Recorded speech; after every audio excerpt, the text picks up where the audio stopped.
শিক্ষার্থী বন্ধুরা, আসসালামু আলাইকুম। বাংলা সম্ভারের পক্ষ থেকে জানাই আরো একটি নতুন ক্লাসে আপনাদের স্বাগত।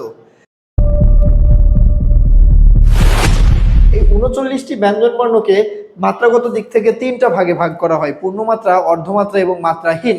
পূর্ণমাত্রার ব্যঞ্জন বর্ণ হচ্ছে ২৬টি। পূর্ণমাত্রার ব্যঞ্জন বর্ণ কয়টি শিখছি আমরা?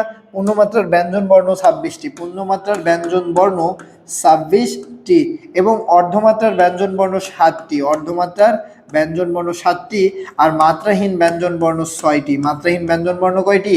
৬টি।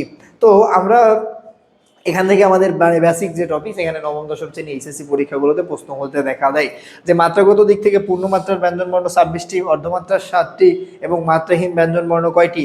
৬টি। মাত্রাহীন ব্যঞ্জন বর্ণ ৬টি। আমাদের ক্লাসগুলো যদি ভালো লাগে বন্ধুদের মাঝে শেয়ার করবেন এবং আমাদের ইউটিউব চ্যানেল সাবস্ক্রাইব করে পাশে থাকা বেল আইকনটি বাজিয়ে রাখবেন নতুন ক্লাসগুলো পেতে। এছাড়াও আমাদের বাংলা সম্ভার ফেসবুক পেজ রয়েছে, যে পেজটা ফলো দিয়ে লাইক দিয়ে আমাদের পাশে থাকবেন। ধন্যবাদ সবাইকে। আসসালামু আলাইকুম।